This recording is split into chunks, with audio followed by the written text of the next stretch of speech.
சென்னை நகரமே ஒரு மிகப்பெரிய போர்க்களம் போல் இயங்கிக் கொண்டிருந்தது. ரயில்களின் கூச்சல், வாகனங்களின் ஹாரன் சத்தம், எறும்புகளைப் போல ஊர்ந்து செல்லும் மனிதர்கள். அந்த நகரின் இருவேறு துருவங்களில் வசிக்கும் 2 நபர்களை சுற்றிய கதைதான் இது. இக்கதையின் நாயகனை அறிமுகப்படுத்தலாம். புகழின் உச்சியில் இருக்கும் அபி. அவன் ஒரு ராப் பாடகர். அரேபிய கடலோரம் அமைந்திருந்த அந்த மிகப்பெரிய ஆடிட்டோரியம் ஒரு எரிமலை போல கொதித்துக் கொண்டிருந்தது. உள்ளே நுழைந்தால் காதுகளை செவிடாக்கும் அபி அபி என்ற முழக்கம்.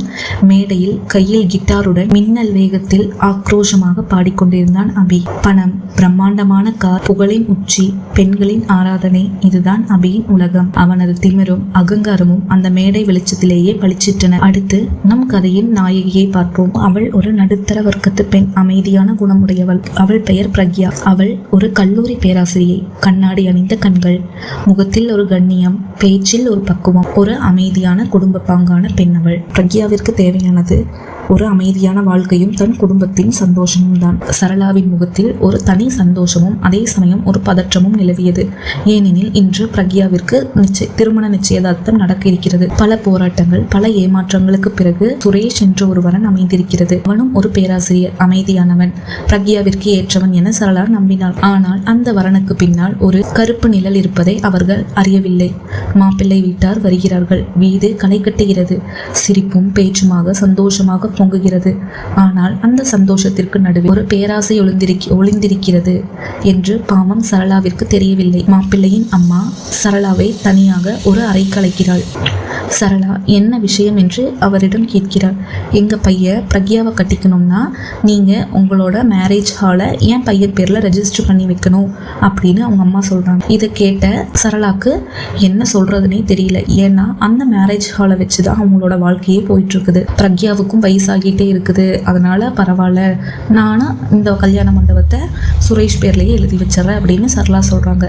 இதை எல்லாத்தையும் மறைஞ்சிருந்து பிரக்யா கேட்டுறா. இதை கேட்டவுடனே பிரக்யா ரொம்ப நொந்து போயிடுறா. மாலை நேரமானது. மேடையில் மோதிரம் மாற்றும் நேரம். சுரேஷ் சிரிக்கிறான். ஆனால் பிரக்யாவின் முகம் பேய் அடைந்தது போல் இருக்கிறது. அவள் கைகள் நடுங்குகின்றன. சரளா பதற்றத்துடன் பார்க்கிறார். திடீரென பிரக்யா பேசத் தொடங்குகிறாள். இந்த கல்யாணம் நடக்காது. கூட்டத்தில் ஒரு நிசப்தம். இந்த கல்யாணம் இனி நடக்காது. நீங்க எல்லாம் இங்கிருந்து போலாம் அப்படின்னு பிரக்யா மாப்பிள்ளை வீட்டாரிடம் சொல்றா. சரளா பதறி போய், ஏன் பிரக்யா என்னாச்சு, ஏன் இப்படி சொல்ற அப்படின்னு கேக்குறாங்க. அதுக்கு பிரக்யா சொல்றா, அம்மா இவங்களுக்கு நான் தேவையில்லை, சொத்து தான் தேவை. இப்படிப்பட்ட ஒரு குடும்பத்துல நான் போய் எப்படி வாழ முடியும்? அதனால இந்த கல்யாணம் எனக்கு வேண்டாம். எல்லாரும் வாயடைச்சு நிக்கிறாங்க. ஏன் இன்னும் இங்கேயே நின்றுட்டு இருக்கிறீங்க? கிளம்புங்க. இப்படி ஒரு பேராசை பிடிச்சவங்க கூட காலம் முழுக்க என்னால வாழ முடியாதுன்னு பிரக்யா ஆவேசமாவும் துணிச்சலாவும் பேசுறா.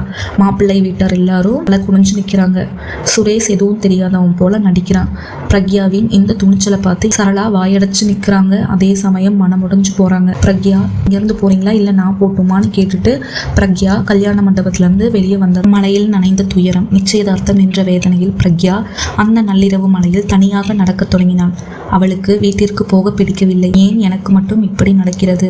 ஒரு நடுத்தர வர்க்கத்து பெண்ணுக்கு தன்மானத்துடன் வாழ்வது அவ்வளவு கஷ்டமா என அவள் மனம் குமுறியது. அப்போதுதான் அந்த விபரீதம் நடந்தது. பார்ட்டி முடிந்து அபி தனது காரில் மின்னல் வேகத்தில் வந்து கொண்டிருந்த கார் கண்ணாடியை இறக்கி மலையை ரசித்துக் கொண்டே அவன் கார் ஒரு பெரிய பள்ளத்தில் ஏறி இறங்கியது. காலையிலிருந்து சகதி நீர் அப்படியே வாரி இறைக்கப்பட்டு பிரக்யாவின் முகத்திலும் அவள் உடையிலும் தெரித்தது. பிரக்யா அதிர்ச்சியில் உறைந்து போனாள். நிறுத்துங்க வண்டியை என அவள் ஆவேசமாக கத்தினாள். கார் நின்றது. டிரைவர் பயந்து போய் இறங்க பின் சீட்டில் இருந்த அபி மெதுவாக கீழே இறங்கினான். அவனது காஸ்ட்லியான ஷூக்கள் கூட அந்த சேற்றில் படுவது அவனுக்கு பிடிக்கவில்லை. பிரக்யா அவன் முன்னால் போய் நின்றாள். உங்களுக்கு அறிவு இருக்கா? ரோட்ல ஒரு பொண்ணு நடந்து போயிட்டு இருக்கிறத கூட பார்க்காம இவ்வளவு வேகமாக கார் ஓட்டுவீங்க? பாருங்க என் புடவை என்னாச்சு கிட்ட கத்துனா. அபி அவளை ஏளனமா பார்த்தா. ஹலோ, முதல்ல நீ ஏன் இந்த நேரத்துல ரோட்ல பேய் மாதிரி அலைஞ்சிட்டு இருக்கிற? என்ன பார்த்தா உனக்கு தெரியலையா நான் யாருன்னு தெரியுமா என திமிரா கேட்ட. பிரக்யா, நீங்க யார வேணா இருங்க, ஒருவேளை நீங்க பெரிய பணக்காரரா இருக்கலாம், ஆனா ஒரு சின்ன கார்ல போற மனுஷனுக்கு இருக்க வேண்டிய நாகரிகம் கூட உங்ககிட்ட இல்ல என பிரக்யா அவனை கேவலமா பேசினான். அவனோட கோபம் உச்சத்துக்கு போனது. உன் வாய்க்கு ரொம்ப திமிர் அதிகம். இந்தா இதை வச்சு ஒரு புது புடவை வாங்கிக்கோன்னு தன் பாக்கெட்ல இருந்த ஒரு கட்டு நோட்டை தூக்கி அவன் மூஞ்சிலேயே வீசினான். பிரக்யாவுக்கு அவன் பணத்தை வீசினோடனே கோவம் தலைக்கு மேல ஏறிச்சு. பிரக்யா குனிந்து கையிலிருந்து சேற்றை எடுத்து அபியோட கார் மேலேயே வீசினா. உங்க பணத்தை உங்ககிட்டயே வச்சுக்கோங்க மிஸ்டர். இந்த சேரு உங்க காருக்கு வேணா அழுக்கா இருக்கலாம், ஆனா உங்க மனசுல இருக்கிற அழுக்கை விட இது ஒன்றும் இல்லை அப்படின்னு சொல்லிட்டு இவருன்னு அங்கிருந்து நடந்து போனான். அபி அதிர்ச்சியில சிலையா நின்னான். அவனது கோடிக்கணக்கான ரசிகர்களில் ஒருவர் கூட இவனை அப்படி நடத்தினதில். ஆலியா கார்ல இருந்து இறங்கி வந்து, அபி யார் அந்த பொண்ணு, அவளை விடாத என கத்த, அபி கார் கதவுல இருந்து அந்த சேத்தையே பார்த்துட்டு இருந்தான். அவனுக்கு தலைக்கு மேல கோபம் வந்துச்சு.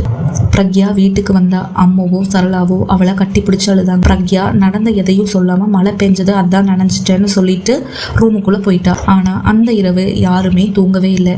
சரளா தன்னோட மேரேஜ் ஹாலோட கடன் நினைச்சு கவலைப்பட, அம்மு தன்னோட அக்காவுக்கு இப்படி ஆயிடுச்சுன்னு வருத்தப்பட்டுட்டு இருக்கு. ஆனா பிரக்யாவோ அந்த திமிர் பிடித்த பணக்காரன் அவ மூஞ்சியில காசு தூக்கி வீசினதை நினைச்சு கோவத்துல இருந்தா. அதே சமயம் அபியும் யார் அவ, என்ன எதிர்த்து அந்த பொண்ணு யாரு என பற்களை கடித்தபடி கருவி கொண்டிருந்தான். ஒரு பக்கம் உடைந்த கல்யாணம், மறுபக்கம் ஒரு புதிய பகை. விதியின் விளையாட்டு இப்போதுதான் சூடு பிடிக்க தொடங்கி இருக்கிறது.